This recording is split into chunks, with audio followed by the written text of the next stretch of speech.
James Parker, News Talk 820, 93.3 FM, WBAP, your home for Markley, Van Camp, and Robbins.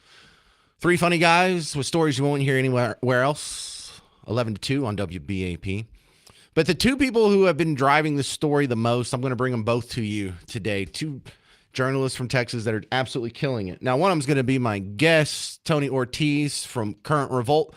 The other one is a girl who seems to be pretty relentless here from a TV station in San Antonio, where the district where the guy lives, and Daniela Ibarra. This is 2 minutes from her, doing a timeline of Congressman Tony Gonzales and how he got under this avalanche of calls to resign. As calls for Representative Tony Gonzales' resignation continue to build, we wanted to explain how we got here. Now, this all started in November of 2021 when Santos Aviles was hired to work in Gonzales' office in Uvalde. Now, on your screen, you're going to see text from May 2024. The attorney for Santos Aviles' husband, Adrian Aviles, says it confirms a relationship between the two. Less than a month later, Adrian Aviles sends this text to Gonzales and other staffers, alerting him he had discovered the affair. Santos Aviles and her husband eventually separate, and in September of 2025, we were the first to tell you about Santos Aviles' death after she set herself on fire at her Uvalde home. Reports of an alleged affair between Gonzales and Santos Aviles start to surface, and in November, I was the first to confront Gonzales about these allegations. We've been trying to reach out to you multiple times to ask. Multiple media outlets have reported that you had an affair with Santos Aviles. Is there any response you have to that? We're here at Fort Sam. We're here at Fort Sam unit at the ceremony. Please have some respect. Thank you. I understand, but veterans fought for my right to ask you questions. Adrian Aviles' attorney tells me it was around this time that the House Ethics Committee opens an investigation into Gonzales. However, a spokesperson for the committee declined to comment on it. Then last week, that's when things started moving pretty quickly. Aviles' attorney told me last Wednesday his client believes the alleged affair played a role in Santos Aviles' death. The next day, Gonzales posted on X saying that he won't be blackmailed, and on Sunday called it a political attack. Now, this week, Aviles sent us the text messages from 2024, and the Uvalde Police Department released the report surrounding the call made to Santos Aviles' home the night she set herself on fire. That report had previously been sealed at Aviles' and the city's request. And as that was happening, members of Gonzales' own political party started calling for his resignation, a call that Gonzales disagrees with. Those text messages, are they accurate? Are those real text messages? I'm not going to resign. I work every day for the people of Texas. Did you carry it? And there will be an opportunity for all the details and facts to come out. What you've seen is not all the facts. Did you have an extramarital affair with a staffer? What you've seen is not all the facts, and there'll be an ample time for all of that to come out. Over the last few months, I've done 18 stories on the fallout from Santos Aviles' death. And right now on KSAT.com, you can read those stories and find a full timeline laying out everything we've learned. I'm KSAT Investigates reporter Daniela Ibarra. Wow. Okay. So my next guest is the guy. I heard the story first from him, Tony Ortiz from Current Revolt. I wouldn't know about this story if it wasn't for you. But, this has been kind of brewing in the background for a few months. And then finally we have enough evidence that what an ugly story this is. Do you think he's going to resign? Right.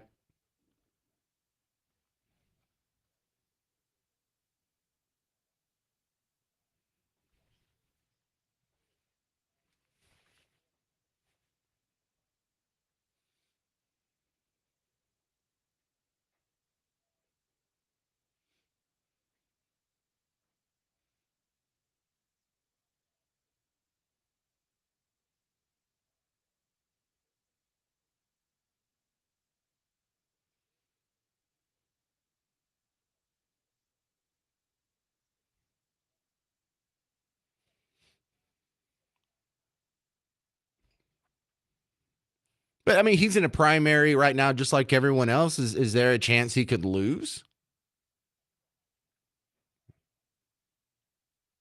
Oh, good. Oh, good. So this problem might sort of solve itself.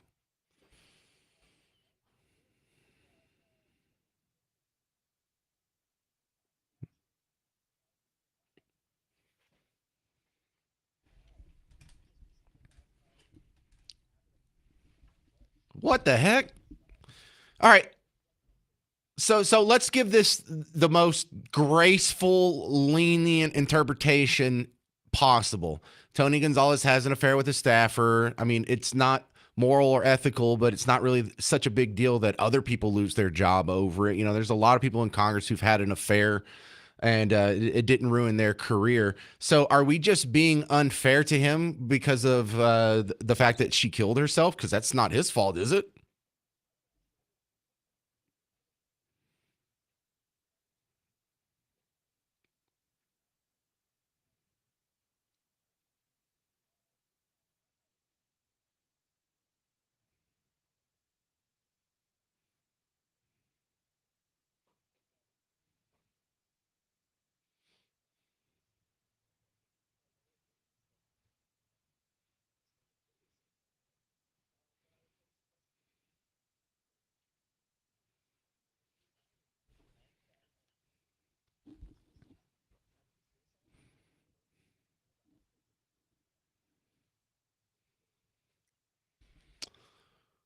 Well, listen, we'll continue this conversation coming up next with Tony Ortiz, but I gave you the most lenient interpretation. Coming up next, I'm going to give you the most strict interpretation, and I'm sure the truth is going to be somewhere in the middle. But what do you think? Should Congressman Tony Gonzales have to resign?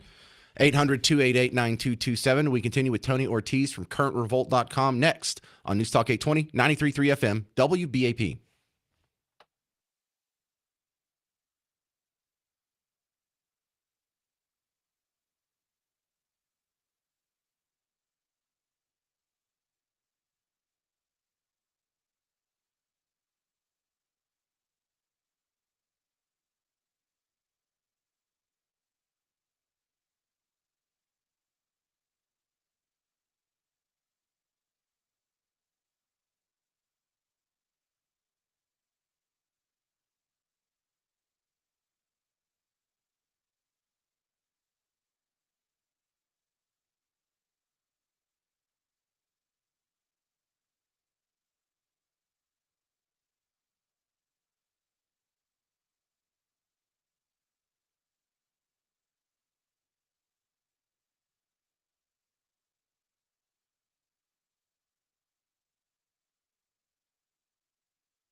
Should a Texas Republican congressman resign? I'm James Parker, News Talk 820 93.3 FM WBAP.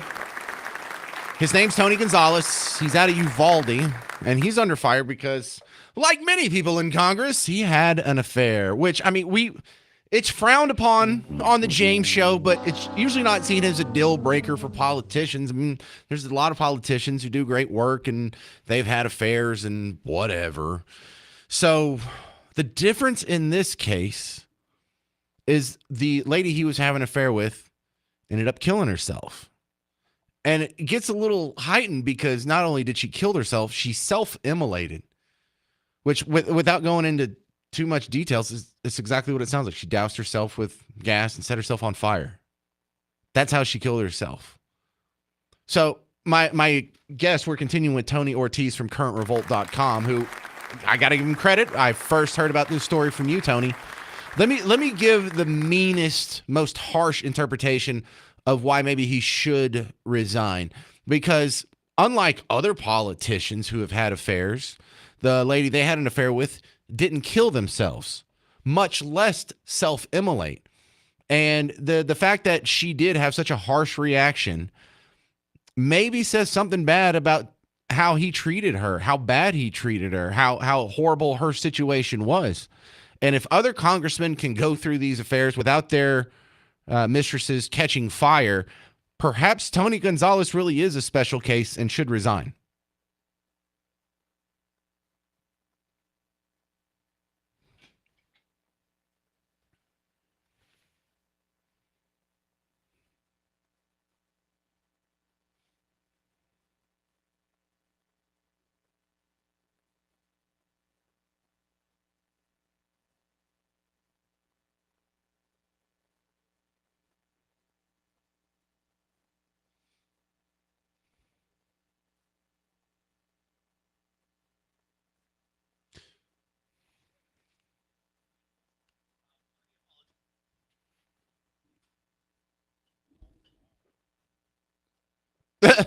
That's pretty brutal.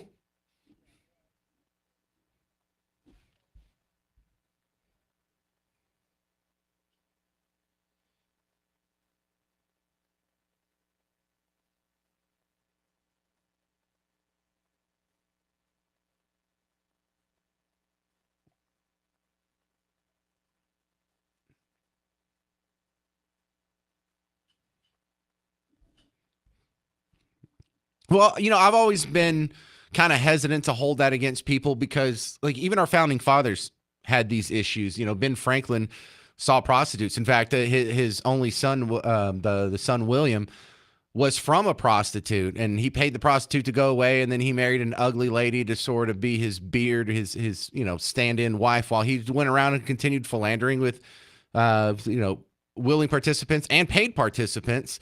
And thank goodness we didn't shun him at the beginning of this country for his sexual perversions, or maybe this country wouldn't have even happened or still, be in its current form. So that's kind of what I try and lean on. But when it happens in front of your face, I understand why voters find the ick there. This guy is unethical, and if he's willing to lie to, his wife, well, maybe he's lying to me.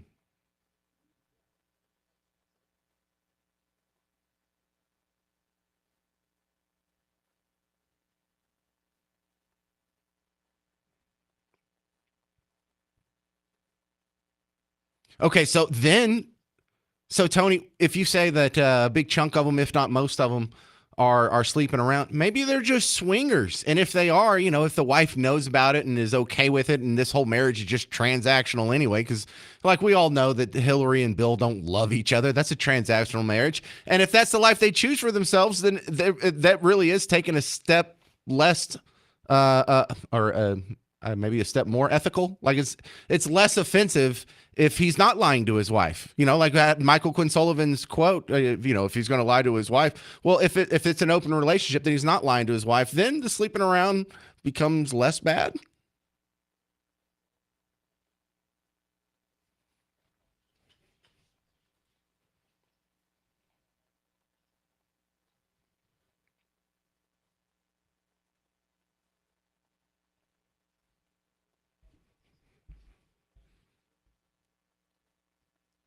It doesn't one of them say. Doesn't one of them say you should cheat on your wife?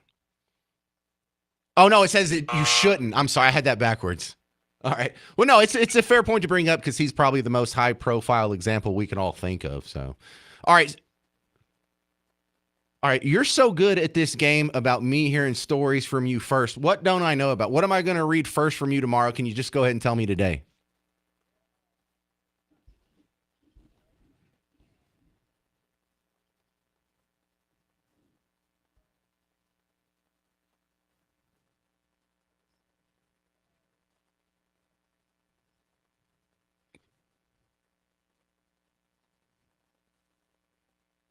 All right.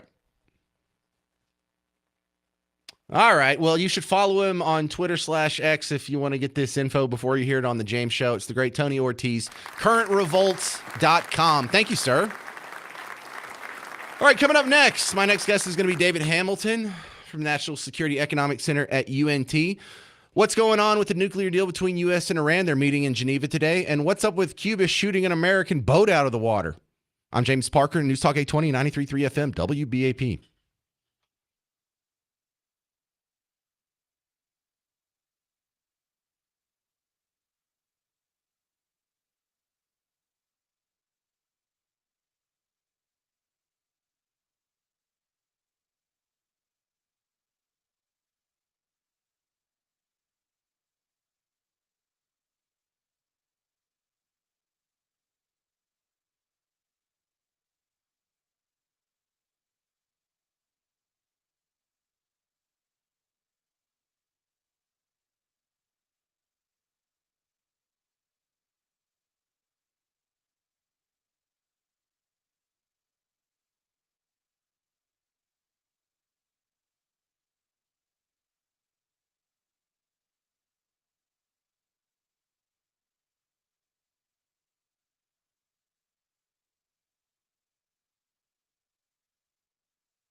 So are we going to be bombing Iran soon? That's the question for my next guest on the James Show. News Talk 820, 93.3 FM WBAP. Your home for Markley, Van Camp, and Robbins.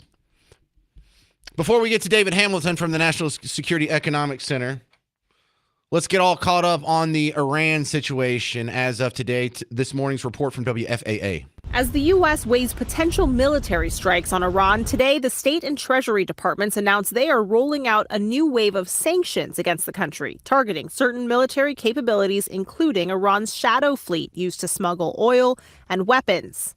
Thursday is key. If we don't see progress, Friday is when the countdown really begins, where we may see the U.S. with some initial military action. The Trump administration is trying to pressure Iran into a deal that would stop them from getting nuclear weapons, despite administration officials also saying the U.S. strikes on Iran in June, quote unquote, obliterated their nuclear program. The president last night said Iran could possibly start their nuclear program back up in the future. They want to make a deal, but we haven't heard those secret words. We will never have a nuclear weapon. Trump says he'd prefer a diplomatic solution over military force. Iran's president says they're in the negotiation process, hoping, he says, the country can move beyond a state of, quote, neither war nor peace.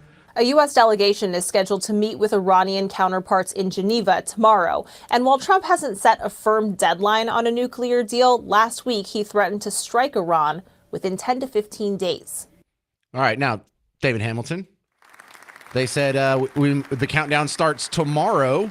Aren't we having like peace meetings right now in Geneva with Iran, whatever?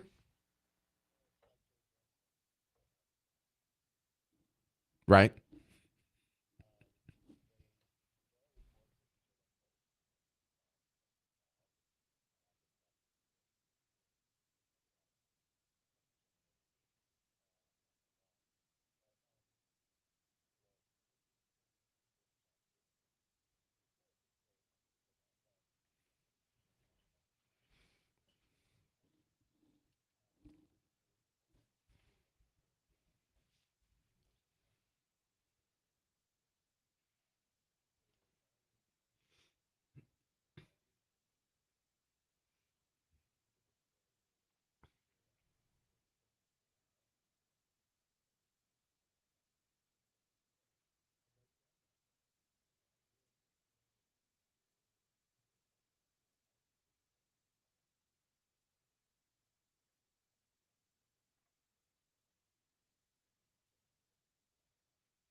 All right, you seem very calm, very measured, almost mechanical. But after we saw what we did in Venezuela, in the temptation there to just let's go send the Delta Force, the Chinook helicopters, we'll use our sonic weapon, and we'll just snatch an Ayatollah in the middle of the night like we did Maduro. Isn't the temptation there to do that again?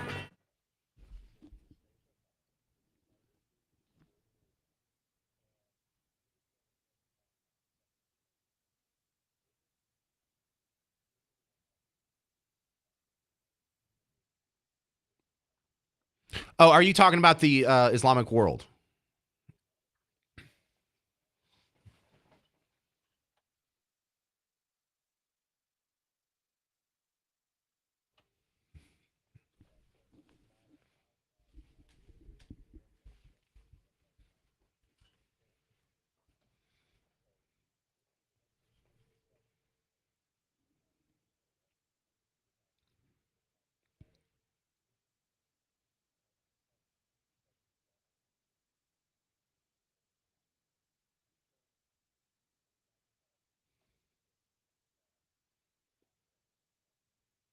All right, I like the sound of that. Okay, so what are we looking for them to accomplish in this meeting in Geneva today?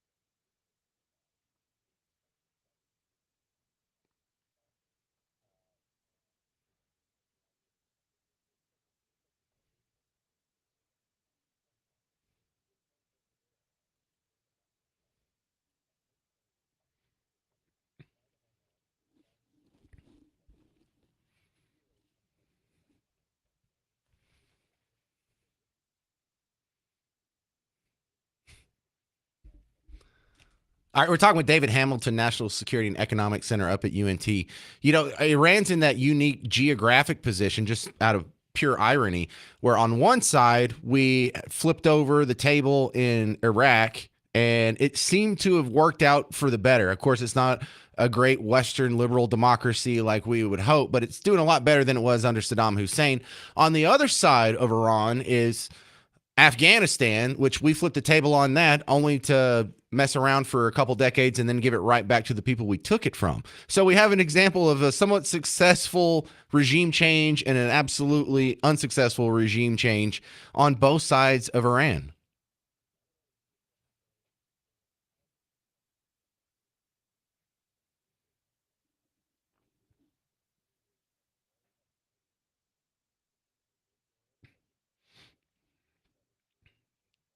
They were still allowed to go to school. All good points. Yeah.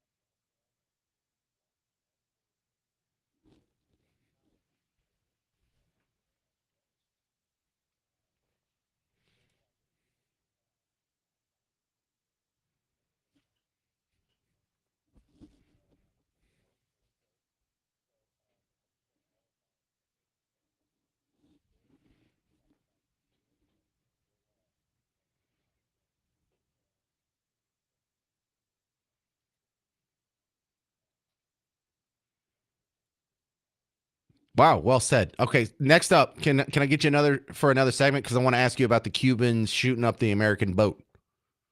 All right, we'll continue with David Hamilton from the National Security Economic Center at UNT. Next on News Talk 820, 93.3 FM, WBAP.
An American citizen was killed by the Cuban military. That's the latest report on the James Show. News Talk 820 93.3 FM, WBAP. I am your host, James Parker. We're continuing with my guest, David Hamilton from the National Security Economic Center. I'm going to get his response to this Cuba situation. First, the summary, best one I found for you was Fox News this morning. So the Trump administration is launching an investigation after Cuba's Coast Guard killed 4 people and hurt 6 others aboard a U.S. registered boat. And Lucas Tomlinson joins us live in Washington with the details. Lucas. Well, good morning, Ainsley. That's a pretty small boat, just 24 feet, a rare gun battle in the high seas off the coast of Cuba inside territorial waters. The Cuban Ministry of Interior says, quote, the neutralized speedboat was carrying 10 armed people who, according to preliminary statements by the detainees, had intentions to carry out an infiltration for terrorist purposes. The gunfire erupted near Kyle Falcones. One of the victims' family members told the Associated Press her relative had become obsessed with a, quote, quest for Cuba's freedom, wanting a change in government. The details of the incident remain unclear. Secretary of State Marco Rubio says he's gathering information. Suffice it to say, it is highly unusual to see shootouts in open sea like that. It's not something that happens every day. It's something, frankly, that hasn't happened with Cuba in a very long time. But we're going to find out. We're not going to base our conclusions on what they've told us.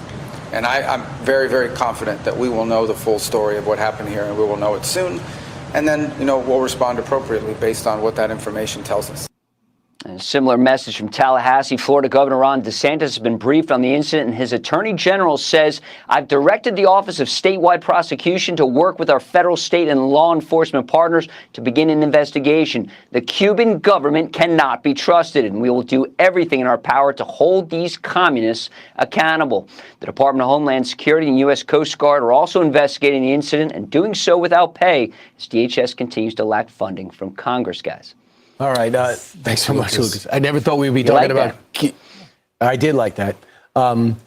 So I never thought we'd be talking about Cuba firing on these fighters. They say the boat initiated the firefight right off their coast. The American boat. The American boat, which was the American boat, doesn't mean there's American boat. Correct. Doesn't know if even the owner of the boat knew that. Okay, so that's what we knew this morning. Since then, I've seen the report from CNN saying of the people killed on the boat, one of them was an American citizen. Now, David Hamilton, what else do we know about this shooting of an American boat?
So what do we really think happened? You're right. That doesn't sound right. Even crazy people, 11 of them aren't going to take over a whole country. I mean, it's not too far off from how Fidel Castro got it. It was just a boat full of dudes ended up taking over the country. But I mean, do we buy that this was their motivation? Because the family even said, yeah, they were really obsessed with freeing Cuba.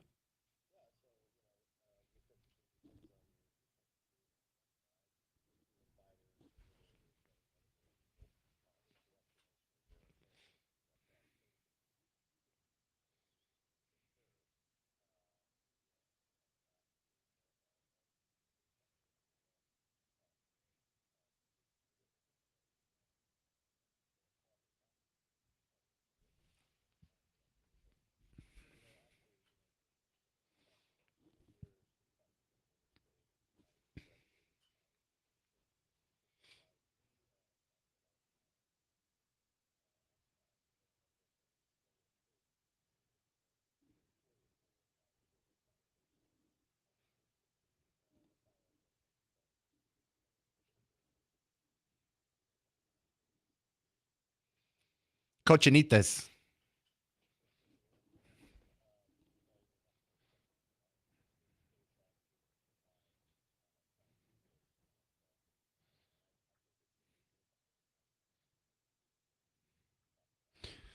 Do you think it was just people running drugs, maybe?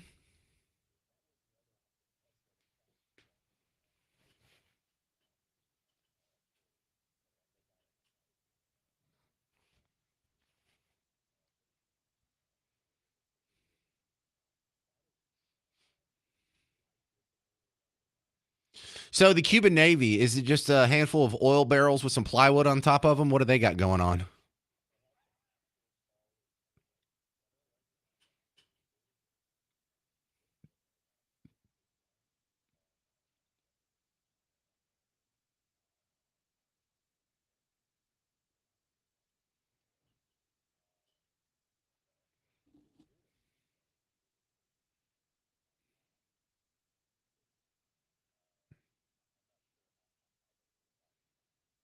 So, David Hamilton, Cuba's been on our radar because it seems like it's on the verge of collapse. It was being propped up by Venezuela, and that source of support has waned. So, Cuba's kind of a point of interest right now, and this seems to be like, is this just a coincidence?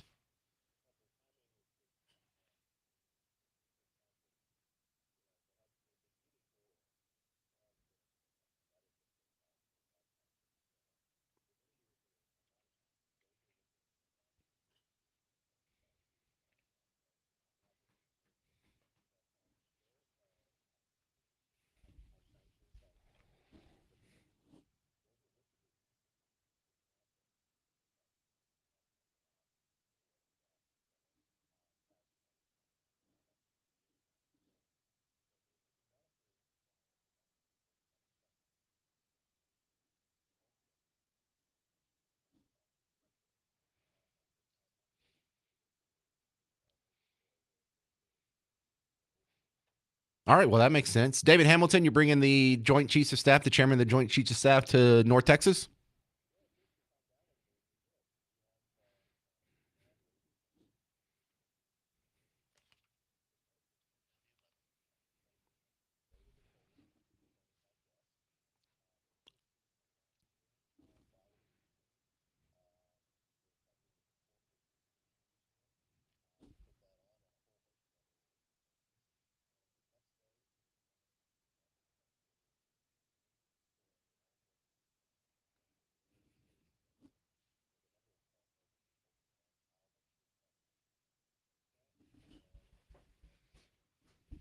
Oh, you make me feel so special. David Hamilton, thank you very much, sir.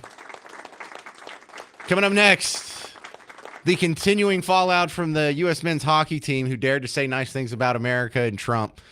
You'll hear the fun next. I'm James Parker, News Talk 820, 93.3 FM, WBAP.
I love this hockey back and forth. The Olympic hockey, sort of controversy. I'm James Parker, News Talk 820, 93.3 FM, WBAP, your home for Markley, Van Camp, and Robbins. And they're probably of the same mind, too, here. You know, one of the things that we were talking about on the James Show, and you probably heard other radio shows talking about it, other news outlets talk about it, is before the Olympics were happening, when the Olympics were coming up, at all the press conferences, they were asking the athletes, like, is it tough to represent America at such a dark time in our history because we have literally Hitler as our president? And they were going along with it like, yeah, it's really tough considering how racist, sexist, misogynistic, how we're just rounding up people and citizens and deporting innocent women and children and just shooting people in the streets. And it was ridiculous, just the amount of slander and bile and hatred and just really negativity of the greatest country in the world, the country that they're from. They're talking about their own people. They're talking about their own nation. Does that happen to when they talk about the athletes from other countries? Does the guy from Romania go, yeah, that place is a racist, sexist, bigoted hellhole? No. So you and I aren't surprised that for the one of the few groups of athletes in the Winter Olympics that was loving America was the U.S. men's hockey team.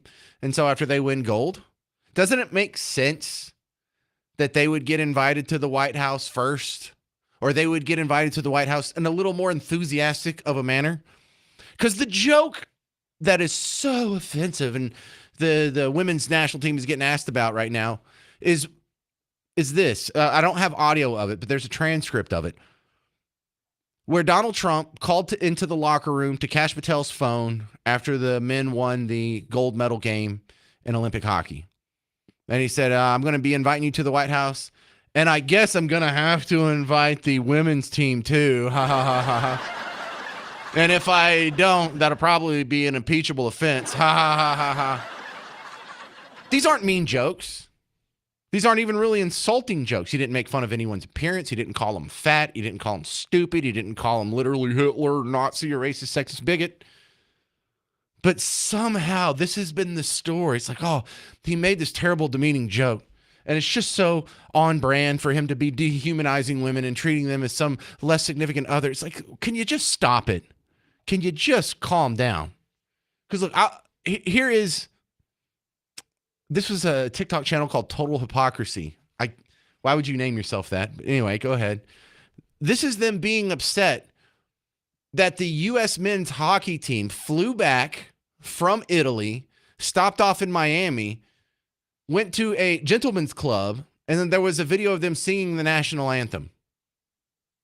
Like, you're saying, well, what's offensive about that? Well, nothing, but they have to pretend to be offended by everything. Let me be clear. When I was in school, right, and I was in an activity or I was on a field trip and I was wearing my school colors, my school name, things like that, we were told that you are not just a reflection of you in that moment, you are a reflection of your school. And as such, we expect you to act respectfully.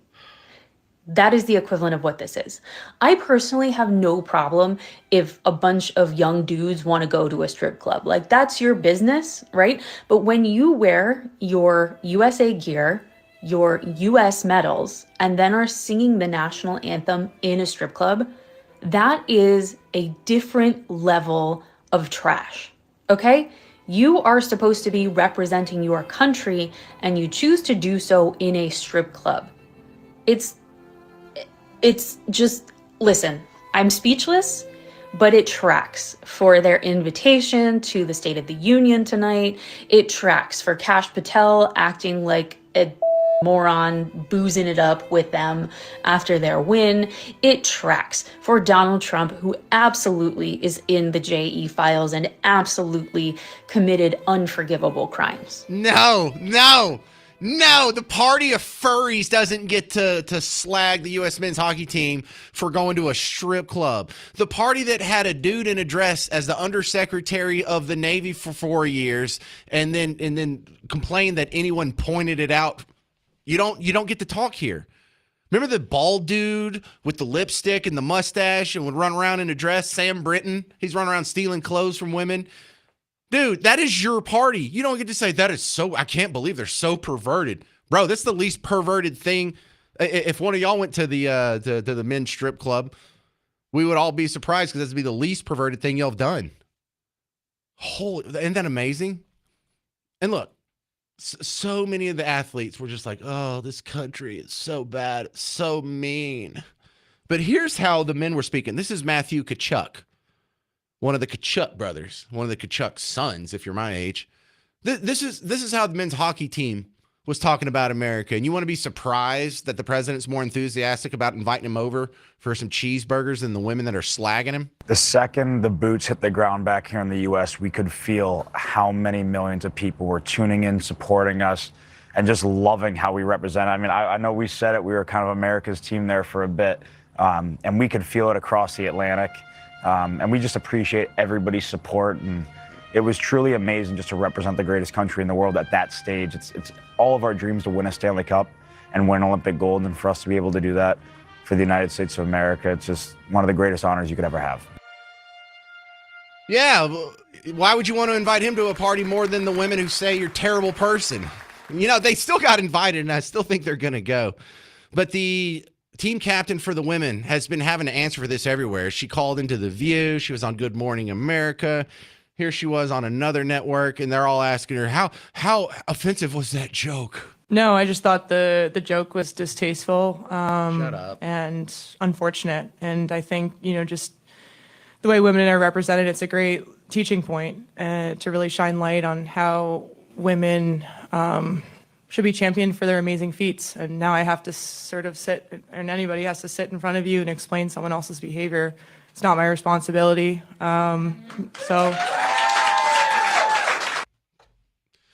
All right, Breaking Benjamin is coming to town. They're going to be at Dickies Arena October 12th with special guest Chevelle, Cammie Kehoe, Starset. Get tickets and information now at livenation.com. And also in, I guess, concert news, this is kind of cool. Did you hear the Eagles are coming back to town? I think this is for real this time. For real. The last time that they're going to tour. They keep saying that, though, don't they? All right, stick around. Coming up next, the great one, Mark Levin. I'm James Parker. This has been The James Show on News Talk 820, 93.3 FM, WBAP.